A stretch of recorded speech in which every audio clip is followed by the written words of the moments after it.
Hello everyone, welcome to the channel quant by Arun Panchal. Welcome to the session. तो guys देखो, आपका 2025 का जो भी एक एग्जाम बचा हुआ था, आई थिंक कल वो आपका कंप्लीट हो चुका है, आरआरबी क्लर्क मींस। ठीक है। तो अब देखो, जो भी रहा 2025 में जो भी आपके एग्जाम्स थे, है ना, आपकी अगर एक्सपेक्टेशन जो आप रिजल्ट्स चाह रहे थे अगर आपके वैसे हुए हैं तो देखो अच्छी बात है। अगर देखो नहीं भी हुए हैं तो इसमें बहुत ज्यादा परेशान होने की जरूरत नहीं है ना। देखो थोड़ा बहुत तो अगर आप एफर्ट लगाओगे उसके अकॉर्डिंगली अगर आपको आउटपुट नहीं मिलता तो ऑब्वियस सी बात है ना, थोड़ा बहुत तो दुख होता ही है। ठीक है। बट आप समझदार हो यार, है ना, इसमें कोई ऐसी बात नहीं है ना। You are preparing for the bank exam, है ना। तो आप क्या करो, जो भी आपका नेगेटिव्स रहा है उसे आप भुला के 2025 में जो भी आपने गलतियां की है या जो भी आपका कमी रही है तो आप उसको खुद से एनालाइज करो, है ना। और दोबारा से आप 2026 में आप उन चीजों को स्टार्टिंग से आप उसको स्टार्ट करो, एक पॉजिटिव एक माइंडसेट से आप उसको स्टार्ट करिए। ठीक है। तो चलो, है ना, जल्दी से मैं आपको बता देता हूँ। ऑल द बेस्ट भाई सबका, जिनका अच्छा हुआ है, जिनको लगता है कि उनकी उम्मीद के अकॉर्डिंग रही हैं एग्जाम्स। ठीक है। तो वेल इन गुड भाई, जिनका नहीं हुआ, जिनको लग रहा है जिनका प्रीलिम्स नहीं निकला है तो उनको दोबारा से स्टार्ट करने, तो all the best to all of them, है ना। बस भाई खुश रहो, आराम से कीप काम। ठीक है। और अपनी एनर्जीज को अच्छी चीजों में लगाओ, है ना, जो भी आपके टारगेट्स हैं आप उनको अच्छे से अचीव कर पाओ। ठीक। और फिर से आप एक नई शुरुआत करो। ठीक। चलिए, तो देखो आज का जो सेशन है ये हमारा 2026 का फर्स्ट सेशन है। ठीक है। मैंने क्या प्लान किया है, मैं थोड़ा सा आपको जल्दी जल्दी बता देता हूँ एक बार, है ना। देखो आज से मैं एक नई सीरीज स्टार्ट कर रहा हूँ, आपका जो एसबीआई पीओ मेंस और आपका आईबीपीएस क्लर्क मेंस के लिए, है ना, 2026 के लिए। ठीक। एक सीरीज तो हमारी ये चलेगी, है ना, जिसका आज आपका फर्स्ट सेशन है। ये उन स्टूडेंट्स के लिए यूजफुल रहेगी जिनको ये लगता है या जिनका ठीक है, उनको ये लग रहा है कि भाई प्रीलिम्स तो they can do it your on, है ना, वो आराम से प्रीलिम्स कर सकते हैं, उनका प्रीलिम्स पहले निकल चुका था, वो उनकी अच्छी खासी कमांड है, बट उन्हें जो सिर्फ और सिर्फ टारगेट जो मेन फोकस रहा है वो उनका मेंस का है। तो ये वाली सीरीज उनके लिए बहुत ज्यादा हेल्पफुल रहेगी। ठीक है। तो अभी आप देखेंगे अराउंड 6 मंथ्स आपके पास एसबीआई पीओ मेंस या आईबीपीएस पीओ मेंस, किसी भी पीओ मेंस के एग्जाम के लिए अभी आपके पास 6 महीने बाकी है। ठीक है। तो अगर मैं सही सजेस्ट करूंगा, अगर आप डेली डेली तो नहीं, खैर, है ना, अभी फिलहाल फ्रीक्वेंसी की अगर मैं बात करूं, सिर्फ आप फेब्रवरी फेब्रवरी की अगर मैं बात करूं तो आप ऑल्टरनेट डेज में भी एक एक दो दो सेट, दो तीन तीन सेट अगर आप करोगे तो आप खुद देखो कि 6 महीने बाद जब आप आईबीपीएस पीओ मेंस अटेम्प्ट करोगे या एसबीआई पीओ मेंस अटेम्प्ट करोगे तो आपको खुद नहीं पता चलेगा कि आपका आपका जो कनेक्टिविटी है, आपकी जो स्ट्रेंथ है या जो आपकी कॉन्सेप्ट क्लैरिटी है वो इतनी ज्यादा अच्छी हो जाएगी, है ना। उसके रिजल्ट्स आपको आईबीपीएस पीओ मींस जब आप अटेम्प्ट करोगे तब आपको वहां पर दिखाई देंगे। ठीक है। तो ये तो क्लियर हो गया कि ये वाली सीरीज सिर्फ उन स्टूडेंट्स के लिए मेरे भाई जो सिर्फ मेंस अभी करना चाहते हैं, उनको ये लग रहा है कि प्रीलिम्स हम खुद कर लेंगे। ठीक है। तो आज से हम लोग वो स्टार्ट कर रहे हैं। सेकंड जो सीरीज मैं बोल रहा हूँ, है ना, सेकंड आपका उन स्टूडेंट्स के लिए रहेगा जो 2026 में बैंक के लिए जो बिगिनर है, जो पहला अटेम्प्ट दे रहे हैं, या फिर ऐसा कुछ हुआ होगा कि 2025 में कुछ भी कारण आप समझ लो कि भाई इनकी कनेक्टिविटी अच्छी नहीं हो पाई या वो सीरियसली नहीं लिया, जैसा भी है, मतलब ये कहने का मतलब है कि सेकंड वाली जो सीरीज रहेगी, दिस इज कॉल्ड, है ना, कंसेप्ट बिल्डर सीरीज रहेगी आपके पास। ठीक है। कंसेप्ट बिल्डर सीरीज का क्या मतलब है, ऑब्वियस सी बात है, हम लोग स्क्रैच से स्टार्ट करेंगे ना और एक मॉडरेट लेवल तक जाएंगे। मॉडरेट लेवल का मतलब है कि देखो प्रीलिम्स भी इसमें कवर होगा, है ना, प्लस आपका जो भी है मेंस का पोर्शन, है ना, वो आपका कवर होगा। जो भी कनेक्टिविटी मेंस की या प्रीलिम्स की आपको चाहिए होगी वो इस सीरीज में हम लोग कवर करेंगे। ठीक है। तो ये दो सीरीज आपकी चलेगी, है ना। तो मोस्ट प्रॉब्ली ऑब्वियस सी बात है कि दो अलग अलग सेशन आपके पास चलेंगे। ठीक है।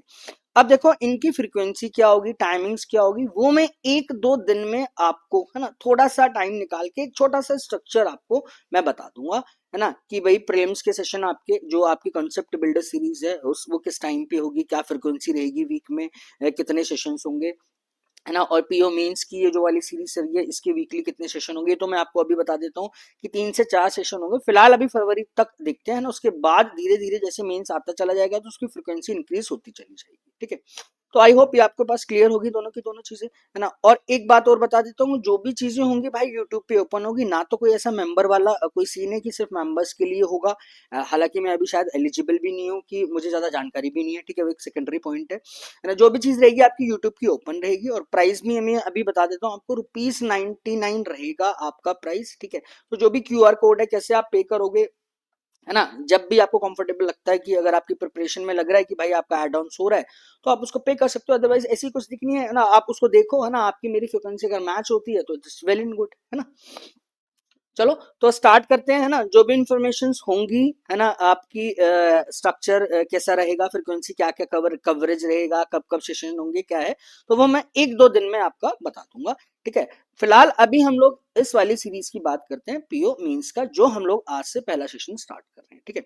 तो चलिए एक बार ना मैं आपको ये बता देता हूँ कि आज के सेट में या आज के सेशन में हम लोग क्या करने वाले हैं। देखो पहला सेशन है ना, धीरे धीरे हम लोग, ऐसा नहीं है कि बिल्कुल ही हम लोग मतलब डिफिकल्ट सेट्स पे हम लोग एकदम से मूव करेंगे, है ना। देखो आपका जो मेंस का जितना मैं जानता हूँ या जितना चीजें हैं आपकी इजी मॉडरेट, है ना, और आप डिफिकल्ट तो खैर नहीं होता, है ना। डिफिकल्ट हमेशा मैंने बोला कि टाइम स्लॉट में चीजें करना डिफिकल्ट हो जाता है। आप ये मानो ये 20 से 30% चीजें रहती है ना, ये अराउंड आपके पास 50 से 60% चीजें रहती हैं, और आप ये मान के चलो कि 10 से 15% चीजें आपका पोर्शन डिफिकल्ट रहता है, ठीक है। तो हम लोग यहाँ से स्टार्ट करेंगे और मेजर जो पोर्शन है हम लोग ये वाला आपका कवरेज करेंगे फिलहाल, ठीक है। डिफिकल्ट वाले सेट्स, या जिसे आप बोलते हो कि बहुत ज्यादा एफर्ट लगाना है, कि अभी हम लोग फेब्रवरी के मंथ में शायद नहीं करेंगे ये वाली चीज, ठीक है। तो धीरे धीरे चलेंगे, है ना। आप जैसे कि बहुत सारे स्टूडेंट्स का, है ना, जो भी स्टूडेंट्स मेरे कनेक्शन में है, उनका आता है कि भाई सर मुझे ना स्टार्ट से ना मेंस करना है, बट क्या धीरे धीरे करना है। तो मैं आपसे यही सजेस्ट करूंगा कि भाई या तो आप इस सीरीज से करो, है ना, और ये सीरीज आपकी, है ना, मेंस के लिए ही है। या फिर आप ऐसा करिए कि आरआरबी क्लर्क मेंस का अभी अभी हम लोगों ने एक सीरीज की है जो पुराने सेशन से 25 26, पहले आप वो कंप्लीट करो, बहुत ज्यादा हेल्पफुल रहेगा आपका। क्या है कि मेंस की कनेक्टिविटी, है ना, जो कॉन्सेप्ट कनेक्टिविटी है, आप ना बहुत अच्छे से आप उसको ना आप कनेक्ट कर पाओगे, ठीक है। तो जिनको लग रहा है कि अभी यार SBI PO mains IBPS PO mains के सेशन ना करके पहले मैं बेसिक मेंस के सेशन करूं, तो मैं ये सजेस्ट करूंगा कि पुराने वाले सेशन अगर आप इस चैनल से पढ़ रहे हो, आरआरबी क्लर्क मेंस की आप चीज करो, जैसे ब्यूटीफुल सीरीज, आप उससे बहुत कुछ चीजें आपकी क्लियर होंगी, है ना। और एक आरआरबी पीओ मेंस की टॉप 300 के नाम से होंगी, है ना, आरआरबी पीओ मेंस, वो 300 के नाम से, आप वहां से 10 12 सेशन है वहां से आप कर सकते हो। और एक टॉप 500 अगेन, है ना, जो स्पेशली एसबीआई क्लर्क मेंस और आपकी आईबीपीएस क्लर्क मेंस के अकॉर्डिंगली वो डिजाइन किए गए थे क्वेश्चंस। तो आप चाहो तो पहले ना उन सेशंस को आप करो, ठीक है। अगर आपको लग रहा है कि यार पहले मैं स्टार्टिंग में ही SBI PO mains IBPS PO mains से स्टार्ट नहीं करूंगी या करूंगा, तो मुझे पहले बेसिक और बेसिक पढ़ना है मेंस में, या एक थोड़ा सा इनिशिएटर लेवल के मेंस के क्वेश्चन करने हैं, तो आप इन सीरीज से आप कर सकते हो, ठीक है मेरे भाई। चलिए तो स्टार्ट करते हैं, है ना। आज के सेशन में हम लोग 3 सेट करेंगे, ठीक है। ये चीजें क्लियर है आपको, है ना। थोड़ा सा देखो आज फर्स्ट सेशन है, तो मैंने आपको बताया है कि क्या क्या प्लान्स रहेंगे, कैसे कैसे हम लोग करेंगे। बहुत जल्दी एक दो दिन में मैं आपको सारा सिनेरियो बता दूंगा कि क्या क्या स्ट्रक्चर रहेगा, कैसे कैसे हम लोग क्लास को डील करेंगे, ठीक है। अगेन देखो मैं हमेशा से ये बोलता हूँ कि आप कितने मर्जी क्वेश्चन कर लो, कभी कोई मैटर नहीं करता। और आपको पता चल गया होगा जो भी मेंस के स्टूडेंट हैं, जिन जो मेंस उन्होंने अटेम्प्ट किए हैं 2025 में, कि एवरीथिंग इज ऑल अबाउट, है ना, आप कितना खुद से करते करते हैं, कितनी आप सेल्फ प्रैक्टिस कर रहे हैं, और डिसिप्लिन्ड अगर आप हैं। डिसिप्लिन का मतलब है कि 30 से 35 मिनट आप दो दो सेट अगर आप रोज कर रहे हो, आज से भी अगर आप प्लान करो, तो आप खुद सोचो कि बहुत सारी चीजें, है ना, आप आराम से उसको कर पाओगे एट द डी डे, है ना, ऑन द डी डे जब आपका एग्जाम होगा, तो आपको खुद फील होगा कि हाँ यार एक डिसिप्लिन अगर मैंने मैनर से किया है, तो उसका आउटकम या उसका रिवॉर्ड आपको जरूर मिलेगा, ठीक है। तो खुद से आप सारी चीजें करो, रेदर देन आप कहीं से भी पढ़ो, वो कोई मैटर नहीं करता, ऑल आर सेम। सब मेहनत कर रहे हैं यूट्यूब पे, ऐसा कुछ भी नहीं है कि भाई बात सिर्फ इतनी होती है यार कि मेरी आपकी फ्रिक्वेंसी मैच हो गई तो मैं आपके लिए अच्छा हो गया, मेरी आपकी फ्रिक्वेंसी मैच नहीं हुई तो मैं आपके लिए बुरा हो गया, ठीक है। आप कहीं से भी पढ़ो, जैसे भी पढ़ो, बट क्या करो, सारे क्वेश्चन खुद से सॉल्व करने की आप उसको कोशिश करिएगा, ठीक है। चलिए तो पहला जो सेट हम लोग लेंगे, आप बोल सकते हो ये एजेस पे सेट है, या एजेस नहीं, आप consider it as an ratio, ठीक है। आप रेशो पे एक बेसिक सा सेट है, ठीक है। सेकंड आपका एक नंबर सिस्टम पे आप उसको बोल सकते हो, या सिंपल बार ग्राफ वेरिएबल आप उसको बोल सकते हो, जैसे मर्जी आप उसको कनेक्ट कर सकते हो, ठीक है। बट यहाँ पे आप लोग थोड़ी सी रेशो की कनेक्टिविटी, है ना, और plus equation solving is the most important part of every means examination, है ना। थोड़ा सा बता देता हूँ, जैसे प्री में ना मेरे को डायरेक्ट नंबर्स दिए होते हैं, है ना, सिंपल है, कॉन्सेप्ट सेम है। मींस में क्या होगा कि डायरेक्ट नंबर्स ना देके वेरिएबल्स, है ना, वेरिएबल्स दे देगा। अब उन वेरिएबल्स को डील करने के लिए मुझे क्या करना पड़ेगा, इक्वेशन सॉल्विंग, है ना, जो आपकी क्वेश्चन की लेंथ को इंक्रीज कर देता है, है ना। तो इक्वेशन सॉल्व तो तब कर पाओगे ना आप जिसको आई मीन अगर आपको बेसिक कनेक्टिविटी पता है तो। इसलिए इंपॉर्टेंट है कि किसी भी टॉपिक की अगर आपको बेसिक डेफिनेशन पता है तो आप इक्वेशन सॉल्विंग करके आप उसके रिजल्ट्स तक, डिजायर्ड रिजल्ट्स तक आप पहुंच सकते हो, ठीक है। तो सेकंड अपना आपका नंबर सिस्टम का है। थर्ड वाला मैंने एक छोटा सा केस लेट लिया आपका इक्वेशन सॉल्विंग। इक्वेशन मतलब क्वाड्रेटिक इक्वेशंस की, है ना, जो प्रॉपर डेफिनेशंस होती है उस पे बेस्ड आपका एक सेट दिया हुआ है, ठीक है। Again I will suggest you, आप इन सारे सेट्स को भाई खुद से ट्राई करना, है ना। और अब मैं बोल रहा हूँ, है ना, कि अब ये टाइम है आपका, आप जितना ज्यादा से ज्यादा इन 2-3 महीने के पीरियड में आप वीडियो देख सकते हो, वीडियो देख के कितना आप सीख सकते हो, ये एक परफेक्ट टाइम है आपके पास, है ना। मैं कभी भी सजेस्ट नहीं करता कि आपका 15 दिन बाद तो या 20 दिन बाद आपका मेंस का एग्जाम है और उसके बाद आप 4-4 5-5 घंटे की वीडियो देख रहे हो। मेरे हिसाब से this is proper useless thing, ठीक है। वो टाइम ही नहीं होता यार आपका वीडियो देखने का, समझ रहे हो।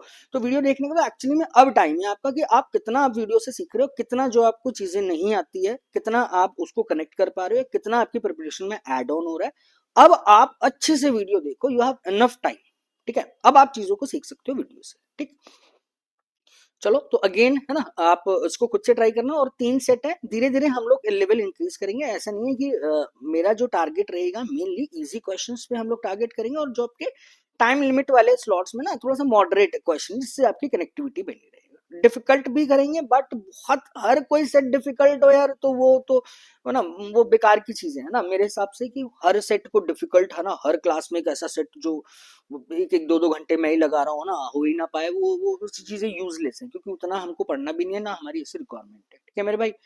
तो आप देख लेना हमेशा यूट्यूब पे के वीडियो जो भी मैं डालता हूँ ना, उसके नीचे आपके 3 कमेंट होते हैं। पहला वाला हमेशा आपका पीडीएफ का रहता है ना, वहां आपको मिल जाएगी। सेकंड जो रहेगा आपके टेलीग्राम लिंक्स, है ना, जो भी हमारे ग्रुप्स या चैनल है आप उनको ज्वाइन कर सकते हो, वहां पे भी मैं पीडीएफ और इन्फॉर्मेशन मैं वहां आपकी दे देता हूँ। थर्ड वाला होगा हमारा जो क्यूआर कोड होता है पेमेंट का, जिसकी जानकारी मैं अभी एक आध दिन में आपको दे दूंगा, है ना।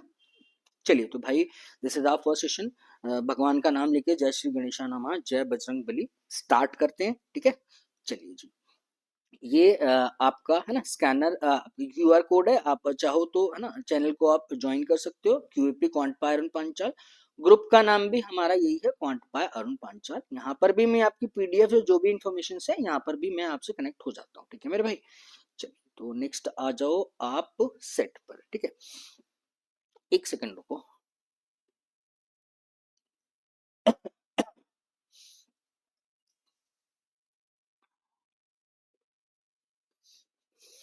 चलिए जी, तो स्टार्ट करते हैं, है ना। जो भाई आप एक बार प्लीज स्क्रीनशॉट ले लीजिए, जो भी स्टूडेंट्स हिंदी में कंफर्टेबल है, ठीक है। मैं 5 सेकंड का एक आपका पॉज ले रहा हूँ, ठीक।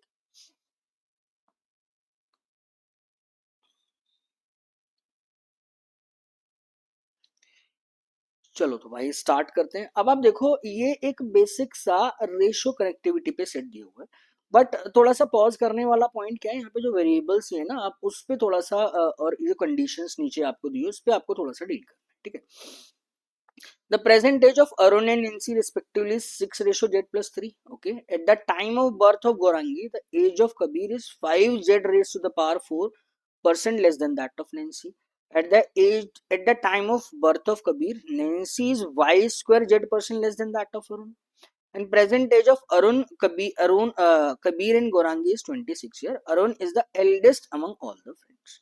जैसे आप क्वेश्चन आप पढ़ रहे हो ना, तो it's very basic definition of ratios आप उसको बोल सकते हो।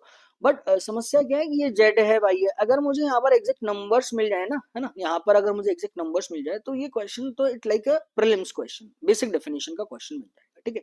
तो आपका जो मेन टारगेट है वो आपका वेरिएबल्स की वैल्यूज आप एक्चुअली निकाल पाओगे या नहीं निकाल पाओगे, उस पर आपको काम करना है, रेदर देन कंसेप्चुअल पे का। कोई कंसेप्ट तो बहुत बेसिक है आपका, ठीक है। अब आप समझो पोल कह रहा है y is a prime number that is greater than z+1, ठीक है जी, and such that y plus 2z is less than 10 and all given variables are natural numbers that is greater than 1, ठीक है। अब आप देखो अरुण और नैन्सी की as में एक वेरिएबल मेरे पास कनेक्टेड है, वो है जेड, जेड+3, है ना, और जेड भी मेरे पास क्या है, नेचुरल नंबर, वाई भी मेरे पास नेचुरल नंबर है। सारे जो भी वेरिएबल्स है वो एक से बड़ा होना चाहिए, इसका मतलब ऑब्वियसली बात है जेड भी मेरा 1 से बड़ा होना चाहिए ना। और अरुण और नैन्सी का क्या कनेक्शन है कि भाई अरुण जो है is the eldest among all the given friends, यानी कि सब इन सब से बड़ा होना चाहिए। इसका मतलब अरुण नैन्सी से भी बड़ा होना चाहिए, तो इसका मतलब मुझे ये पता चला ना कि 6 जो बड़ा होना चाहिए दैट इज जेड+3 से बड़ा होना चाहिए, ठीक है। आप चाहे इनइक्वालिटी से कर लो, आप चाहे बेसिक वैल्यूज रख के कर लो, भाई जेड की वैल्यू अगर आप 1 तो रखोगे नहीं, अगर जेड की बेसिक वैल्यू आई मीन जो फर्स्ट वैल्यू होगी वो 2 रखोगे आप, 2+3 यानी रेशियो कितना आएगा 6:5, है ना, ये पॉसिबल है। जैसे ही आप z=3 रख दोगे तो 6:6 आ जाएगा ना, विच इज नॉट पॉसिबल। क्यों? क्योंकि फिर अरुण मेरे पास है ना सबसे बड़ा नहीं रहा, नैन्सी से बड़ा भी होना चाहिए, गौरांगी से भी बड़ा होना चाहिए, कबीर से भी बड़ा होना चाहिए। तो ये बहुत बेसिक सा, ये थोड़ा सा इसने एक्सटेंड करके आपसे ये पूछा, आई मीन इसको करवाया आपसे कि भाई जेड जो होना चाहिए ये फिक्स हो गया कि जेड की जो वैल्यू आएगी मेरे पास that should be equal to 2 मेरे पास होना चाहिए, और अरुण और नैन्सी की जो प्रेजेंट एज का रेशियो हो गया दैट इज 6:5 हो जाएगा। आई होप ये आपको क्लियर हो गया होगा। सेकेंड पॉइंट आओ, अब वाई देखो प्राइम नंबर होना चाहिए जो z+1 से बड़ा होना चाहिए, भाई वाई मेरे पास प्राइम है जो z+1 से बड़ा है। इसका मतलब क्या है कि y z को अगर की वैल्यू 2 फिक्स हो गई मेरे पास, तो ऑब्वियस सी बात है कि y एक ऐसा प्राइम नंबर मैं लूंगा जो 3 से बड़ा होना चाहिए, है ना, एक तो ये कंडीशन है। सेकेंड आप देखोगे यहाँ पर कि भाई y+2z इज लेस देन 10 आपको दिया हुआ है। अब z तो देखो फिक्स हो गया ना, इसका मतलब क्या है y प्लस z को आप 2 पुट करोगे, y+4 is less then 10, that means y is less then 6। अब y 3 से तो बड़ा होना चाहिए और y 6 से छोटा होना चाहिए, तो दिस इज वेरी श्योर कि भैया 3 और 6 के बीच में एक ही प्राइम नंबर होता है which is equal to 5। I hope ये आपको क्लियर हो। अब आप देखो आपकी जो भी समस्या थी वेरिएबल से रिलेटेड, अब मुझे इनका ना सब जो भी स्टेटमेंट्स है उनका एक्चुअल रेशियो जो जो दिया हुआ है वो मैं आराम से निकाल सकता हूँ, है ना। अब y को आप पुट कर दो, भाई ये तो रेशियो आप इसे कैंसिल आउट करो, दिस इज 5, ये 5z4 पोर्शन है, z को मैंने 2 की पावर 4 कितना होता है 16, 16 इंटू 5 कितना हो गया 80 हो जाएगा, यानी 80% लेस एक ये मेरे पास रेशियो आएगा। At the time of birth of Kabir the NNC is y² को आप हटाओ, इस वाले पोर्शन को आप कितना लिखोगे 25, y को आपने पुट कर दिया 25, ये मेरे पास निकल कर आ गया। Is it clear? ठीक है, तो फाइनल अपने पास क्या निकाला हम लोगों ने, थोड़ा सा नंबर्स नॉलेज करके या इक्वेशन इनक्वालिटी करके जेड और वाई तक हम लोग पहुंच गए, ठीक है। अब आप आ जाओ, देखो अब आपकी चॉइस है, आप उसको बेसिक रेशियो से कर रहे हो, एक्स लेके कर रहे हो, ट्रेडिशनल मेथड से कर रहे हो, आपकी चॉइस है यहाँ पे। अब आप देखो कि प्रेजेंट एज का अगर मैं रेशियो लेता हूं अरुण का और नैन्सी का, है ना, वो मेरे पास 6:5 आ गया है, ठीक है। मैं डील कर रहा हूँ अरुण और नैन्सी से, है ना। अब कौन सी स्टेटमेंट कनेक्ट करूंगा, मैं ये वाली स्टेटमेंट कनेक्ट करूंगा, गौरंगी को बाद में देख लूंगा। देखो अरुण और नैन्सी का मैंने प्रेजेंट ले लिया ना यहाँ पर, अब अरुण और नैन्सी का दोबारा से यहाँ पर एक रेशियो दिया है, at the time of birth of Kabir Nancy is 25% less than that of Arun. At the time of birth of Kabir का क्या मतलब है, आप समझो मैं अरुण, है ना, मेरा बेटा कबीर ये 10 साल का है, मैं आई एम 37, है ना। अब मैं ये पूछ रहा हूँ कि at the time of birth of Kabir, भाई जब कबीर पैदा हुआ होगा उस टाइम मेरी एज क्या होगी, आप कैसे पता लगाओगे, भाई जो भी कबीर की प्रेजेंट एज है ना, उतने साल पहले आप जाओगे तब मेरे पास आप मेरी एज निकल कर आएगी कि हाँ मैं 27 साल का था जब कबीर का बर्थ हुआ था। सिंपल है ना। तो आप इसको जैसे मर्जी कर सकते हो। आप देखो अगर मैं इसको बेसिक स्टैंडर्ड मेथड से करूँ, है ना, भाई ये 5x और 6x एंड 5x मुझे प्रेजेंट एज का रेशियो दिया हुआ है, कबीर की प्रेजेंट एज आप के मान लो, और जो भी बचा हुआ है गौरांगी की आप जी मान लो।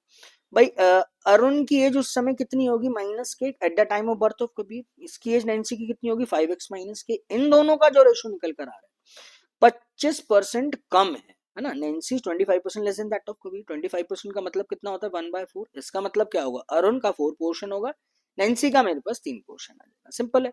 यानी कितना हुआ 6 तिया कितना हो गया भाई 18x, तो ये हो गया -3k, है ना, is equal to 20x minus 4k, के इधर शिफ्ट किया, this portion is equal to 2x। तो फाइनली क्या पता चला भाई अरुण का 6:5 और कबीर की जो एज है वो आपके पास 2x है, तो रेशियो आ गया ना मेरे पास 6:5:2, है ना, यही तो कहानी है ना। अब आप चाहो, देखो ट्रेडिशनल मेथड ही हमेशा आपके पास काम आने वाले है ना, क्योंकि सारी जो चीजें जनरेट है आपकी ट्रेडिशनल मेथड से ही है। अब आप थोड़ा सा आप है ना नेक्स्ट पेज पे मैं लिख देता हूँ उसको। आप जैसे आप रेशो से करते हो है ना, अरुण और नैन्सी का जो प्रेजेंट एज था वो 6 और 5 के रेशो में दिया हुआ है, ये प्रेजेंट एज था है ना, के ईयर्स पहले है ना, के ईयर्स पहले का मतलब क्या, at the time of birth of Kabir. तो ऑब्वियस सी बात है के ईयर्स पहले की तो बात होगी, यानी कबीर की एज जब आप घटा रहे हो तब आपके पास जो इनका जो रेशो निकल कर आता है वो 4:3 निकल कर आता है। अब क्या करते हैं भाई, इन दोनों रेशोस और इन दोनों रेशियोज के बीच में गैप आपके पास सेम होना चाहिए है ना, ये तो करते हैं ना, क्यों गैप सेम होना चाहिए, क्यों ऐसा क्यों किया, ऐसा इसलिए किया कि जो दो नंबर्स थे 6 और 5 उनमें से मैं सेम नंबर को सब्ट्रैक्ट कर रहा हूँ, यानी माइनस सेम ईयर सब्ट्रैक्ट कर रहे हैं, तो ऑब्वियस सी बात है इनके जो यूनिट गैप भी होना चाहिए रेशो का वो भी सेम होना चाहिए। अगर रेशो का गैप सेम नहीं होता है तो हम लोग उसको सेम करते हैं ना, ऐसे करते हो ना भाई, इसका गैप देखा और इसका गैप देखा फिर क्रॉस मल्टीप्लाई किया है ना, वो कैसे जनरेट हुआ, इसका गैप क्रॉस मल्टीप्लाई वो यहीं से तो जनरेट हुआ, इधर से जनरेट हुआ, ठीक है। इसको थोड़ा सा हम लोग एक शॉर्टकट आप बोल सकते हैं, जो मर्जी आप बोल सकते हैं, ठीक है। अब आप देखो इन दोनों का गैप है 2 यूनिट है ना, इसका भी गैप 2 यूनिट, तो इसमें तो रेशियो का यूनिट को सेम करने की वाली बात नहीं है, तो ये 2 यूनिट किया क्या होगा, एक्चुअल गैप है यानी प्रेजेंट एज ऑफ कबीर। तो कबीर की जो प्रेजेंट एज आपके पास निकल कर आई वो 2 यूनिट आ गई। इस 2 यूनिट का क्या मतलब है कि अरुण का, नैन्सी का और कबीर का अगर आप रेशो देखोगे तो 6, 5 और 2 की रेशो में वो आपका दिया हुआ है। इज इट क्लियर, ठीक है। अब आप आ जाओ, एक पॉइंट आपके पास बचा था क्या, at the time of birth of Gaurangi है ना, मैं थोड़ा सा ना पहले इसको क्लीन कर देता हूँ ताकि आपको ओहो, चलो कोई बात नहीं मेरे भाई, अब चला गया तो चला गया है ना, हम्म, गलती से यार, हाँ, चलो ये तो बच गया, ठीक है। यहाँ पर क्या दिया हुआ था, हम लोग एक रेशियो निकाल पा रहे थे अरुण का, नैन्सी का और कबीर का, 6, 5 एंड 2 आपको दिया हुआ है, ठीक है। अब आप आ जाओ at the time of birth of Gaurangi वाली स्टेटमेंट, ये मेरे पास बची हुई है, at the time of birth of Gaurangi, again that is the same thing है ना। अब उस समय आप कबीर और नैन्सी की प्रेजेंट एज का ratio, age of Kabir of 5Z4%, ये कितना परसेंट आया था, 80% आया था, 80% कम है। अगर 90 की एज आप 100 लोगे ना तो कबीर की एज कितनी हो जाएगी, 80% कम यानी 20, यानी इनकी इनकी जो एज का रेशियो है वो जी ईयर्स पहले है ना, गौरांगी की प्रेजेंट एज जब आप सब्ट्रैक्ट कर दोगे तो इतने साल पहले मेरे पास ये रेशियो निकल कर आएगा। अब इनकी प्रेजेंट का तो ऑब्वियस सी बात है, अभी अभी आपने निकाला है रेशियो, कितना आ रहा है, 5 और 2 का रेशियो आ रहा है प्रेजेंट का आपके पास निकल कर, है ना। तो अगेन अब इसको रेशियो से मेथड से कर लो जैसे हम लोगों ने यहाँ किया था, है ना। अब भाई ये वाला गैप और ये वाला गैप है ना, दोनों की एज में से गौरांगी को सब्ट्रैक्ट कर रहे हैं या ऐड कर रहे हैं जो भी है ना, तो वो सेम होना चाहिए एक्चुअल, बट यहाँ पे तो गैप देखो 0 आ रहा है, यहाँ पे गैप कितना आ रहा है मेरे पास, 1 आ रहा है ना, ये 0 है और ये 1 है, तो मैं क्या करूंगा, इनका हॉरिजॉन्टल गैप देखूंगा यहाँ पर है ना, ये वाला गैप कितने का दिया हुआ है मुझे, रेशो का गैप 4 यूनिट का, ये वाला मुझे गैप कितना दिया हुआ है भाई, आई मीन ये वाला गैप है 3 यूनिट्स। आप क्या करो, इस 4 को इससे मल्टीप्लाई करेंगे, इस 3 को आप इससे मल्टीप्लाई करेंगे, तो 3 into 5 ये कितना हो जाएगा मेरे पास 15, और 3 बन जाए कितना आ जाएगा 3, और 4 into 5 ये आया 20, और 4 into 2 कितना आ जाएगा 8। जब आप गैप देखोगे देखो यहाँ पर 5 यूनिट दिया हुआ है, यहाँ पर 5 यूनिट दिया हुआ है, तो इसका मतलब क्या निकल कर आया कि जो ये वाली जो एज थी ये गौरांगी, यानी गौरांगी माइनस किया था यानी सब्ट्रैक्ट करने के बाद था, और ये जो मेरे पास निकल कर आ रहा है these are the present age, ठीक है। तो अगर आप देखोगे कि गौरांगी की जो एज निकल कर आएगी प्रेजेंट एज है ना, इन दोनों का गैप वो किसके इक्वल आ गई, 5 यूनिट्स के इक्वल आ गई। इस 5 यूनिट का क्या मतलब है कि देखो ये तो प्रेजेंट एज नैन्सी की है ना, नैन्सी की प्रेजेंट एज 20 यूनिट है, कबीर की प्रेजेंट एज ऑब्वियस सी बात है यहाँ पर 8 यूनिट दी हुई है, और फिर जब गौरांगी की प्रेजेंट एज आ जाएगी वो किसके इक्वल आ जाएगी, 5 के इक्वल आ जाएगी। तो एक्चुअली में ये एक रेशो आ गया मेरे पास है ना। अब देखो रेशो नैन्सी का है ना, और ये तो 5 और 2 की रेशो में, बट यहाँ पर क्या है मल्टीप्लाई की है ना मैंने यूनिट्स को, तो आप क्या करोगे इन दोनों यूनिट्स को आप मर्ज कर दोगे, सिंपल सी बात है ना। तो फाइनल जो रेशो निकल कर आया अरुण का, नैन्सी का, कबीर का और गौरांगी का, भाई ये 5 है, ये 20 होना चाहिए यहाँ पर, तो ये दोनों यूनिट्स तो सेम होनी चाहिए, मतलब इसको एक्चुअली 4 से आप मल्टीप्लाई करो, ये 24 आ जाएगा, 5 चौकी कितना आ जाएगा भाई 20, 4 दूनी 8, तब जाके एक फाइनल रेशियो ये आपका निकल कर आ जाएगा। आई होप ये कहानी आपको क्लियर होगी है ना। अगर आप इसको ऐसे नहीं कर रहे हो तो सिंपल है ना भाई, प्रेजेंट एज आप देखो है ना, 5x गौरांगी की एज चली गई है ना, कबीर का कितना था present as 2x minus Gaurangi, तब मेरे पास जो रेशियो किसके इक्वल आ रहा है 5 और 1 के इक्वल आ रहा है। ऐसे करोगे बात तो सेम ही है ना भाई, है ना। This is 5x minus Gaurangi is equal to 10x minus 5 times of Gaurangi, इसको इधर शिफ्ट किया 4 times of Gaurangi equal to, है ना, 5x के आ गया, गौरांगी की जो एज आ गई दिस इज 5x बाय 4 निकल कर आपके पास आ जाएगी। ठीक है, again that is the same ratio, मैंने क्या किया वो 5x बाय 4 है ना, एक्चुअली में जो जो अगर इससे आप करोगे 5x बाय 4 तो बात तो वही पड़ेगी ना, 5 रेशो 6 5 2 रेशो 5 ओवर 4 से आपने इसको मल्टीप्लाई कर दिया, बस इतना आपको काम करना पड़ा, 20 8 और 5। आई होप ये आपको क्लियर हो गया। ठीक है, अब आप एक एग्जैक्ट नंबर्स आ जाओ, वो क्या बोल रहे हैं, present age of Kabir and Gaurangi is 26 years, है ना। तो यहीं पे आप इसको सॉल्व कर लो, एक नंबर एग्जैक्ट दे दिया, देखो present age of Kabir and Gaurangi यानी कितना यूनिट है 13 यूनिट, ये 13 यूनिट्स आपके पास 2 इंटू 26 आ रही है, तो 13 का 4 टाइम्स है ना, 13 का sorry this is 2 times, total 4 times है ना। तो एक यूनिट की जो वैल्यू आ जाएगी किसके इक्वल आ जाएगी 4 के इक्वल आ जाएगी। इसका मतलब क्या हुआ कि जो भी हमने रेशियोज ली थी उनका जो मल्टीप्लाइंग फैक्टर है 4 टाइम्स हो जाएगा, 24 चौक 96 है ना, 20 चौक 80, 8 चौक 32 और 5 चौक 20 आ जाएगा। ठीक है, आई होप ये आपको क्लियर हो गया होगा। ठीक है, बेसिक रेशियो कनेक्टिविटी थी, बट जो भी वेरिएबल्स थे मुझे वो मैं कैसे उनकी वैल्यूज निकालूंगा, छोटी सी इनइक्वालिटी या नंबर्स की छोटी बेसिक नॉलेज आपको दी हुई थी, तो आपको उससे डील करना था। ठीक है, चलो तो आप भाई क्वेश्चंस आ जाओ, इसके क्वेश्चन इसके क्या क्या आपको दिए हुए हैं। आई होप, मैं समझता हूँ इसमें कोई दिक्कत नहीं होनी चाहिए आपको। ठीक है, चलो तो अब इसके क्वेश्चन देख लो। Kabir was born 2Z years after the marriage of Arun and Nancy married to each other.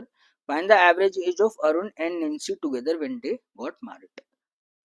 पहले आप आ जाओ, अरुण का और नैन्सी की जब मैरिज हुई है, दोनों की एक साथ हुई है ना, या सेम डेट मान जो भी कर लो, मतलब सेम ईयर है ना, मैरिड टू ईच अदर लिख लो, है ना, तब भी कोई दिक्कत नहीं। 96 है और यहाँ पर कितना हुआ 80। ठीक है, ये इनकी प्रेजेंटेज है। अब आप समझना कि Kabir was born 2Z years after marriage, 2Z को आप साइड करो, है ना, 2Z का मतलब क्या है, जेड की तो ऑलरेडी हम लोग निकाल चुके हैं ना। 4 साल बाद, इनकी शादी के 4 साल बाद कबीर पैदा हुआ है ना।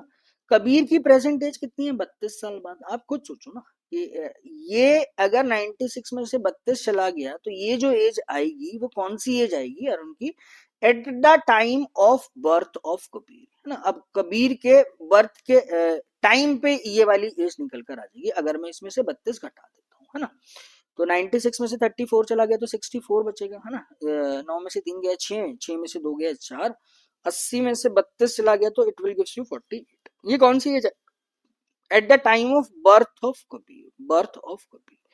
अब कबीर इनकी शादी के, है ना, शादी के 4 साल बाद पैदा हुआ था, है ना। तो जब 4 साल बाद पैदा हुआ है तो ऑब्वियस सी बात है 64 की एज में जब अरुण रहा होगा तब कबीर कबीर पैदा हुआ होगा, इसका मतलब वो 4 साल बाद पैदा हुआ है, इसका मतलब इसकी अरुण की जो शादी हुई होगी वो 4 साल पहले हुई होगी, दैट इज 60, 4 सब्ट्रैक्ट किया, 48 में से 4 सब्ट्रैक्ट किया, it will gives you 40।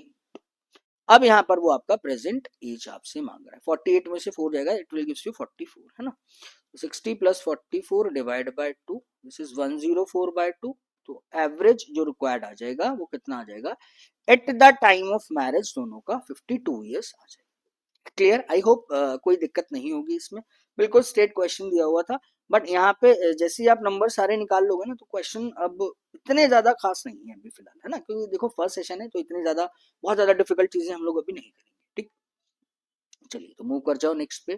Find the present age of Kabir, simple है, अभी अभी निकाला, दिस इज 32 ईयर्स। ओके, चलिए अब यशवी आपके सिनेरियो में नहीं थी, है ना, एक नया पर्सन आ गया, Yashvi born after m years from now.